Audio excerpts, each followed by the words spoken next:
Қайырлы күн достар. Бүгін мен сіздермен YouTube-тың ішіндегі видеоны монтаждайтын десек те болады. Артық жерлерін қиып тастап, керек жерлерін алып деген сияқты редактор жасайтын, яғни видеоны монтаж жасайтын десек те болады.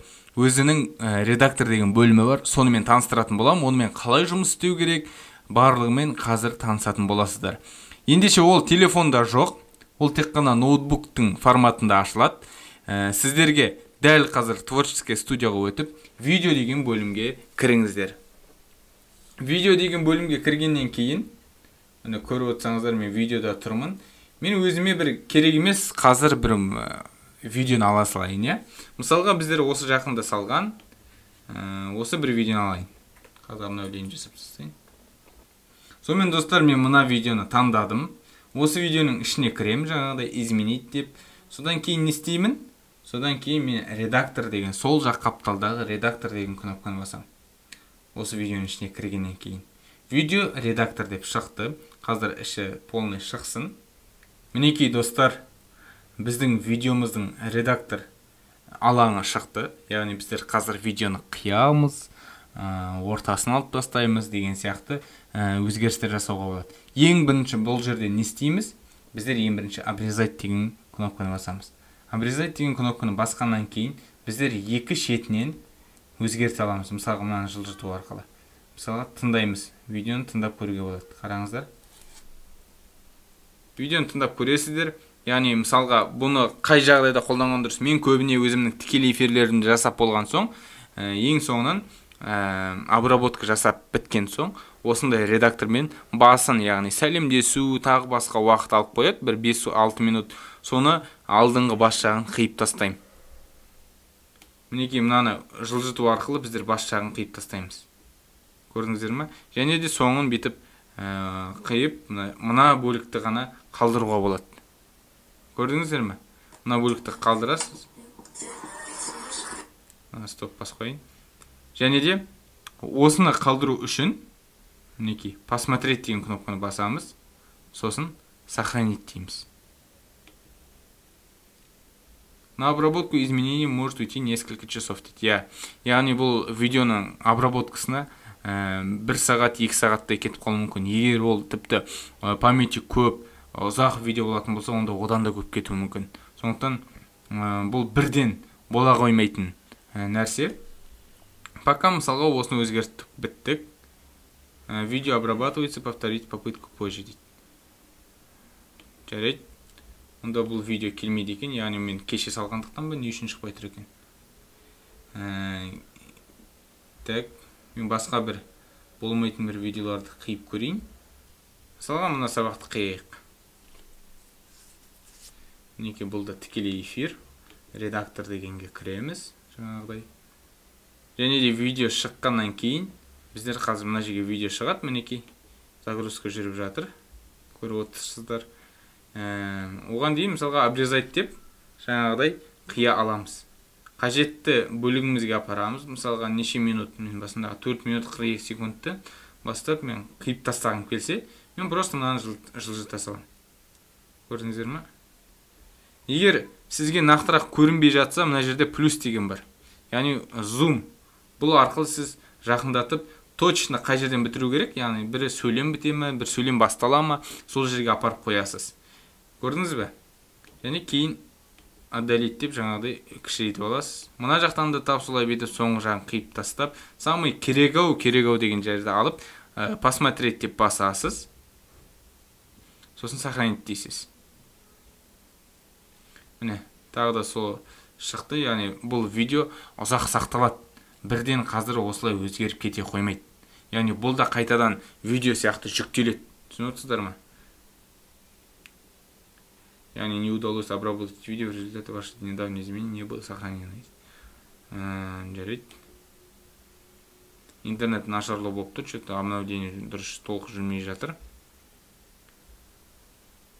Видео обрабатывается. Болды. Бұл жасалды. Ендеше бұл екінші түрін көрсетейін мен сізге. Ол үшін жаңағы мына видео обработка жүріп жатқандықтан қазір мен сізге басқа видеоға кіріп көрсету керек болады.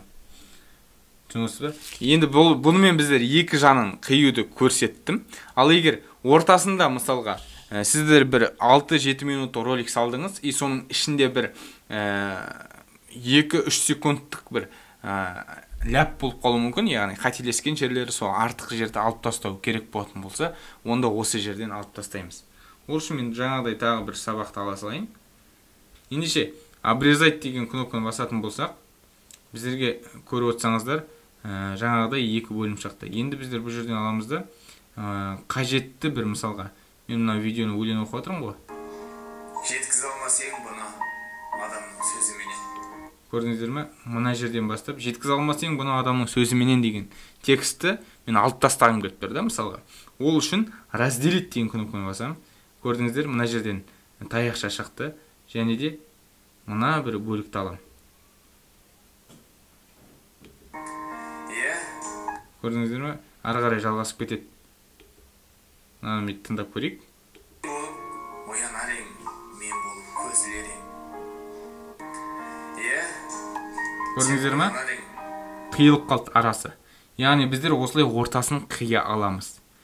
Содан кейін посмотреть дейміз. Разделить дедік, посмотреть дейміз. Содан кейін ең соңғы бөлім сохранить дейміз. Болды. Бітті. Осымен біздің жаңағы видеоның редакторы бітті. Бұл жерден сіздер артық музыкалары болса, мысалға авторлық құқық сақталған музыкалар болатын болса, осы жерден добавлять етесіздер. Ол үшін жаңағы осы жерде мынаны тағы да обновление жасап жіберейін. Осы жерде музыканың значогы тұр, көріп отырсыздар. Сол жерден қалаған музыкамызды, яғни бір авторлық құқыққа байланысты бір нарушение келетін болса, және ол видео барысында музыка қосылған жердің музыкасын өшіріп тастаған болса, яғни беззвучный режимде жаңа видео жүріп жатса, онда сол жерге басқа бір музыканы қою үшін жаңағы фонотекадағы музыканы алып қоя салуға болады. Ол үшін тоже осы неге кіреміз. Ол енді басқа видеоға кірейін, мына обработка жүріп жатыр. Қарсығып. Аудионы, мысалға, мына жерде музыка қосылы тұр. Мысалға, мен мына жерге бір музыка қойғым келіп тұр. Ол үшін добавить аудио деп жаңа фонотекаға кіріп кетем. Мысалға, мына жерден видео шығып тұр. Добавление и замена звуковых дорожек. Яғни мен қазір сөйлеп отқан жерімнен, мына жерде мысалға, сөйлеп отқан жеріме мысалға музыка қойып тастай аламын, бірақ дауысым шықпай қалады. Бір ескеретін жайт, дауысым шықпай қалады. Мысалға мен мына жерде приподнятное настроениеме эмбиентті қойып көрейін.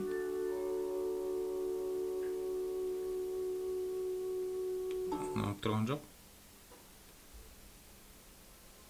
Длительность мысалға 30 секундқа дейінгі роликті қойып. 9 секунд.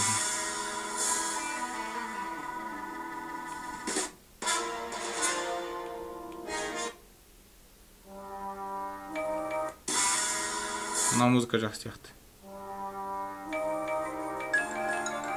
Осыны таңдасақ, осыны аламда добавить видео деген кнопканы басам. Көріп отырсыздар. 14 секундта өзі.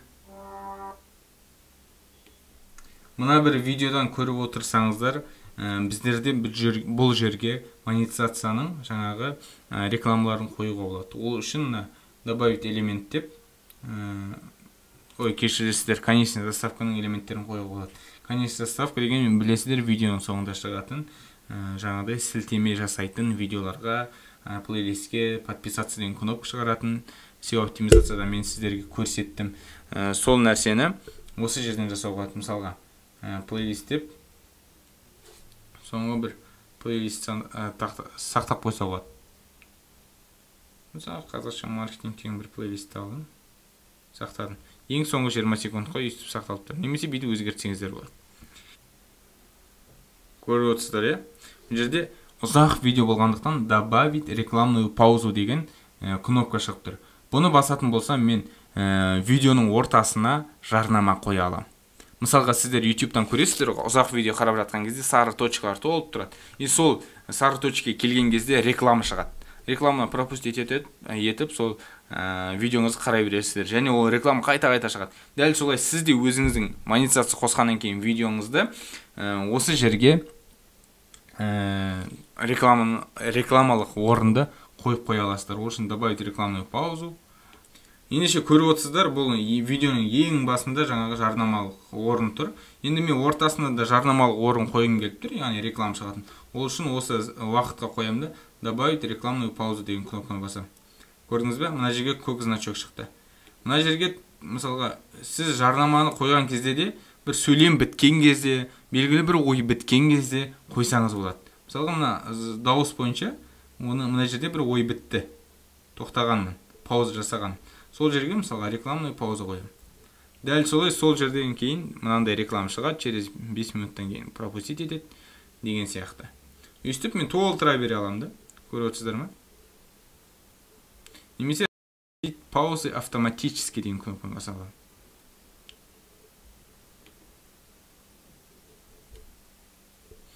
Яғни YouTube өзі автомат түрде шығарып беріп отырады. Ну, көбіне жаңағыдай басында немесе аяғында шығарады көбінесе. Сондықтан жаңағыдай осындай монетизация қосқаннан кейін осылай шығарып қоюға болады. Мінекей толтырып тастасаңыз болады. Болды. Осымен бітті. Екінші, мен сіздерге аудионы айтып атқанмын. Мінекей достар, осындай редактордың көмегімен сіздер өзіңіздің қалаған видеоларыңызды қиып, кесіп, артық жерлерін алып тастап, авторский права қорғалған музыкаларға басқа музыка қойып жіберіп, жаңағыдай рекламалық паузалар қойып, конечный заставкаларды қоя аласыздар редактор видеодан. Сондықтан өте үлкен көмек беретін құрал. Бір кісідей үйреніп алсаңыздар болады. Ішіне кіріп, өзіңіз асықпай шұқылаңыз, тексеріп көріңіз, бір черновой видео жасаңыз, оны өзгертіңіз, және де оны сохранить еткеннен кейін бір кішкене уақыт күтіп, қалай болғанын көріңіз тест жүзінде. Содан кейін барып, өзіңіз уже қолыңызды жаттықтырып алған соң түсіне бастайсыз. Яғни ары қарай тікелей эфирлер өткізген кезде артық жерлерді қиып тастап деген сияқты көмектері тиеді. Сондықтан да өте күшті құрал, пайдаланыңыздар.